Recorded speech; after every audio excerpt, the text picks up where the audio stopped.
Olá, meus queridos, a paz do Senhor, tudo bem? É, há muito tempo eu não gravava, eu não formalizava um vídeo da palavra e, e hoje eu estava aqui na minha casa e o Senhor me inquietou a falar um pouco sobre algo que, de um certo modo, isso tem assim me inquietado, porque nós precisamos ler a palavra do Senhor, nós precisamos conhecer a palavra de Deus. Nós observamos que o Senhor ele fala para os saduceus no capítulo 22 de São Mateus, no verso 29, que os saduceus erravam por não conhecer as Escrituras e nem o poder de Deus. E quando nós vamos para São João, capítulo 5, verso 39, Jesus ele fala para os judeus: examinai as Escrituras, porque vós cuidais ter nela a vida eterna, e são elas que de mim testificam, né? E eu estava aqui observando, fazendo aqui uma analogia em dois textos muito conhecidos das Escrituras. Salmo 40, os versos de 1 até o 3. Salmo 40, tem muita gente que não gosta do Salmo 40. Ai, pastor, misericórdia. Salmo 40 não. Misericórdia, Salmo 40 não. Salmo 40.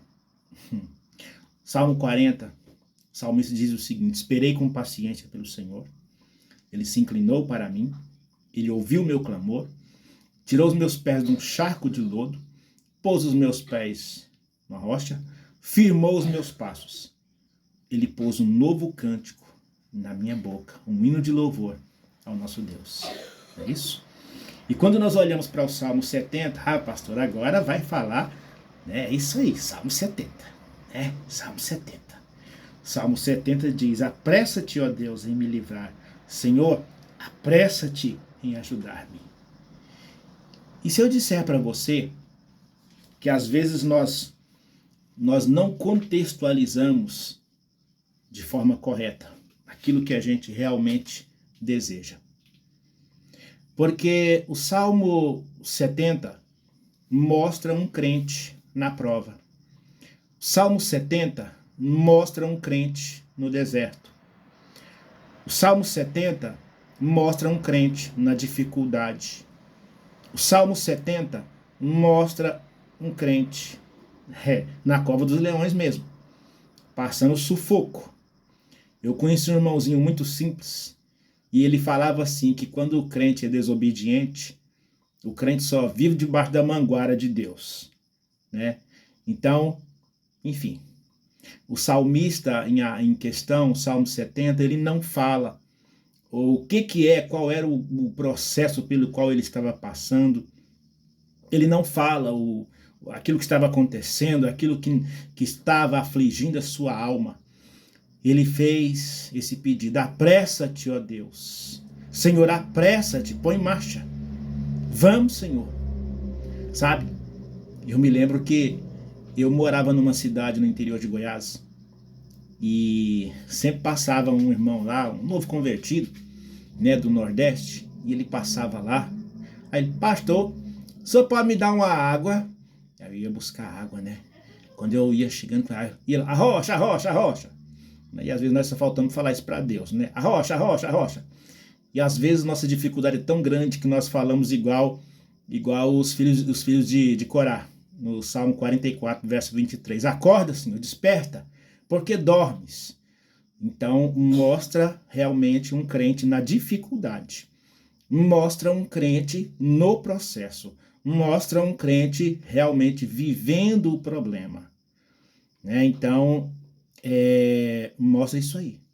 Mas quando nós olhamos para o Salmo 40, nós vemos uma alma jubilosa. Nós vemos um crente alegre. Nós vemos um crente onde o coração dele é um banquete contínuo. Nós vemos um crente onde é só alegria, né? É só alegria. Nós vemos um crente onde as coisas que ele viveu agora é tudo história. É tudo história. Às vezes ele olha para trás E eu sempre costumo dizer isso aí, né? A única coisa, a única situação, ou a única circunstância na qual nós podemos olhar para trás, e mesmo assim não precisa nem virar o pescoço, muito menos virar a cabeça. Mas nós podemos olhar pelo retrovisor da vida, olhar pelo retrovisor. Um motorista, ele tem um retrovisor ao seu lado, né? À sua esquerda, ao seu lado. Ele tem o retrovisor, outra opção, lateral, aqui do lado do passageiro. E ele tem a opção do retrovisor interno, pelos quais ele pode olhar o movimento lá atrás. Então, olha bem isso. A única situação na qual nós podemos olhar para trás, olhando pelo retrovisor, aquilo que o Senhor fez. Salmo 126 nos mostra isso aí. O salmista, ele diz assim: quando o Senhor trouxe de volta os que haviam sido levados cativos de Sião, a nossa alma encheu-se de júbilo. Nós estávamos como os que sonham. Então se dizia entre as nações: grandes coisas fez o Senhor a estes, hein? Aí ele vai e diz: com efeito, é isso mesmo. Grandes coisas fez o Senhor por nós e por isso nós estamos alegres. Então, olhando novamente, eu volto a dizer, o Salmo 40. E continuando aqui com essa analogia do retrovisor. Olhamos para o retrovisor, tanto faz o retrovisor da esquerda, o retrovisor interno, quanto o retrovisor da direita. A gente só observa um movimento lá atrás, né? A gente dá seta, mas antes observa um movimento aqui, à esquerda observa um movimento na direita, observa um movimento aqui, movimento interno, retrovisor interno. A gente está sempre observando. Nós precisamos observar, né? Mas para por aí. Nós não podemos voltar atrás, ficar, não, dispersos, mas sempre atentos. Então, quando nós olhamos para o Salmo 40, nós vemos um crente jubiloso, um crente festivo, um crente em ação de graça, um coração dirigindo um culto de ação de graça, sabe? Um crente assim que realmente ele tem testemunho. Olha, realmente eu era cego, mas Jesus me curou. Olha, realmente eu vivia miséria, mas Jesus me deu riqueza.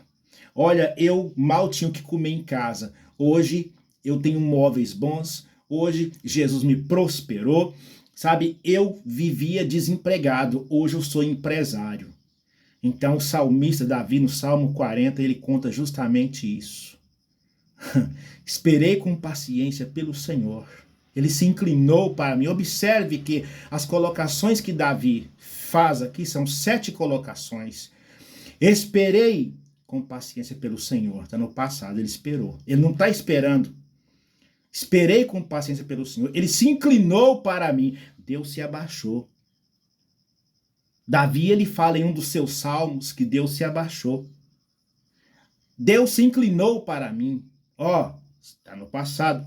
Ele ouviu o meu clamor quando eu falei com ele. Ele ouviu o meu clamor. Davi diz no Salmo 34, no verso 4, clamei ao Senhor e ele me respondeu. Livrou-me de todos os meus temores. Então, ouviu o meu clamor. Ele tirou os meus pés de um charco de lodo. Ele pôs os meus pés na rocha. Firmou os meus passos. E de quebra ainda colocou um cântico de adoração nos meus lábios. Então, toda a situação que Davi aponta aí, ele coloca no passado, porque ele está vivendo uma vida plena. Ele está vivendo uma vida digna de filho de rei, porque você é filho do rei, eu sou filho do rei, você, minha irmã, é filha do rei. Então, nós não podemos nos contentar com menos. Nós não podemos nos contentar. Senhor, tem misericórdia. Jesus. Senhor, apressa. Senhor, vai logo. Pastor, mas não aconteceu ainda. Então começa a testemunhar pela fé. Começa a testificar pela fé do teu milagre. Eu me lembro a história de um casal que estava separado. O casal se separou, casal de crente, infelizmente houve a separação, eles se separaram. E aí o irmão, ele estava na oração, ele cometeu um deslize, Ele não chegou a trair a esposa, mas cometeu um deslize e ela descobriu e ela não queria mais. E ele então foi para a oração, pediu ao Senhor que restituísse o casamento dele.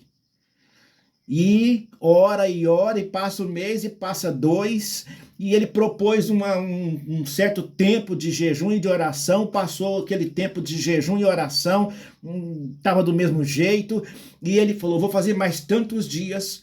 Foram mais ou menos, aquele tempo que ele propôs de oração e de jejum, Deus estava em silêncio com ele. Quando ele diz, vou fazer mais tanto tempo assim, no primeiro do segundo tempo do propósito, Deus falou com ele. Deus deu resposta para ele. E o que acontece é que naquele mesmo período, às vezes a esposa ligava para ele, às vezes para brigar com ele, para xingá-lo, né? Mas ele tomou a iniciativa. Sabe o que ele fez? Ele foi, né? Ele tinha o contato dela ainda, ele tinha o número dela ainda. E aí, quando ela ligava, aparecia lá, missionária fulana de tal. Missionária fulana de tal. Aí, e ele começou a profetizar através do celular. Missionária fulana de tal. Chamando. Missionária fulana de tal. Chamando. Todas as vezes que ela ligava para ele, que ele ia atender, que ele abria o celular, estava lá, missionária fulana de tal. Eu sabia que era ela, né? Aí o coraçãozinho apertava, será o que é que vai ser dessa vez, né? Mas a profecia foi ministrada, missionária fulana de tal. Sabe o que aconteceu? 4 meses depois, eles estavam juntos novamente, ele fez um propósito com o Senhor, ele falou, Senhor, se o Senhor trouxer a minha esposa de volta, eu e ela vamos fazer a tua obra juntos.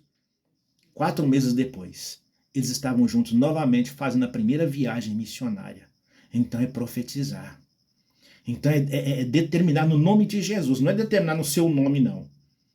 Ah, tá, eu vou determinar porque, né, eu sou fulano de tal, eu me conheço, eu sei do que eu sou capaz. Não, eu não sou capaz de fazer nada. O apóstolo Paulo, ele fala, na sua epístola escrita aos Filipenses, capítulo 4, verso 12, eu posso todas as coisas. Eu posso. É mesmo? Mas é naquele que me fortalece, porque de mim eu não posso nada. Não posso nada. Então, irmão, começa, sabe, para com esse negócio de ficar, parece que choramingando, Salmo 70, não, irmãos. Começa a glorificar a Deus e já profetizar o Salmo 40 na tua vida. Eu esperei, não estou esperando mais, eu esperei, meu milagre ó, Deus já assinou. A minha vitória já está assinada, está carimbada, está assinada, eu só falto pegar a chave. Só falta eu pegar a escritura. Só está faltando eu pegar a chave do meu carro, só está faltando eu pegar a chave da minha casa, só está faltando eu pegar a chave da minha cobertura, só está faltando eu pegar a chave da minha empresa, só está faltando eu pegar a chave. Porque o Senhor já confirmou, o Senhor já determinou, foi Ele quem falou. Não foi fulano, não foi ciclano, não foi o governador do estado, não foi o presidente da república, não foi o prefeito o prefeito da cidade, não foi o excelentíssimo deputado fulano de tal, não. Foi o Senhor quem prometeu. E a palavra de Deus nos diz, irmãos. A palavra do Senhor nos diz. Capítulo 23 de Números, verso 19. Deus não é homem para mentir, e nem filho de homem para se arrepender. Porventura, dizendo ele, não o faria? Ou falando ele, não o confirmaria? Quando Deus se apresentou a Jeremias, Deus se mostrou a Jeremias, Deus perguntou, mostrou algo para ele. Jeremias, o que que você está vendo? Senhor, eu estou vendo uma vara de amendoeira. Deus disse, você viu muito bem, porque eu velo pela minha palavra para cumprir. Por que que Deus mostrou? Por que que Deus não mostrou um ramo de parreira? Por que que Deus não mostrou um ramo de oliveira? Um galho de oliveira? Uma outra árvore qualquer? Mas Deus mostrou uma vara de amendoeira. É porque a amendoeira era a primeira árvore que florescia na primavera. Deus estava com aquilo mostrando para o profeta 2 coisas. Que ele havia falado a palavra. Sim, era ele quem tinha dito a palavra. E segundo, a palavra que ele tinha dito ia se cumprir bem mais rápido do que eles esperavam. Então é isso, irmãos. Comece a tomar posse do seu milagre no dia de hoje. Hoje é dia 2 de julho. de 2023. Hoje é um dia domingo, final de domingo já, né? Então comece a tomar posse do seu milagre, sabe? Grita pro mundo, no mundo espiritual, o diabo tem que ouvir. O diabo queira ou não queira, ele tem que ouvir e ele vai ter que tirar a mão. Ele vai ter que tirar a mão dele. Porque o Senhor já determinou que é teu. O Senhor já determinou que o milagre é teu. O Senhor já determinou que a casa é tua. O Senhor já determinou que o carro é teu. O Senhor já determinou que você é curado sim. O Senhor já determinou, porque a palavra de Deus diz que Ele levou sobre si as nossas dores, as nossas enfermidades. O castigo que nos traz a paz estava sobre Ele. E pelas suas pisaduras nós fomos sarados. Então começa a profetizar no nome de Jesus. Eu não estou falando aqui para profetizar aleatoriamente. Porque senão você vai profetizar e vai ser a mesma coisa de bater numa lata vazia. Não vai acontecer nada. A Bíblia diz que se nós pedirmos alguma coisa segundo a vontade do Senhor, nos será feito. O Senhor Jesus fala no capítulo 14 de São João, no verso 12, se vocês pedirem qualquer coisa em meu nome ao Pai, vos será feito. Então tudo que nós pedirmos em nome de Jesus ao Pai, segundo a vontade dele, nos será feito, nos será concedido. Então, não se contente com menos. Não se contente com menos. Mas entenda uma coisa que eu não posso deixar de dizer. Eu falei agora há pouco aqui que nós somos filhos do rei, nós somos príncipes, nós somos princesas, vocês são princesas, né? Eu não, eu sou príncipe, vocês é princesa, as moças e as irmãs são princesas. Eu sou príncipe de Deus, né? Então, olha só isso. Não é o fato de que nós somos príncipes, somos princesas, nós andamos do nosso jeito, não. A princesa, o príncipe, até mesmo o próprio rei, quando ele vai sair, tem todo um aparato de segurança. Tem todo um cerimonial, né? Tem toda ali uma logística para garantir a segurança do rei.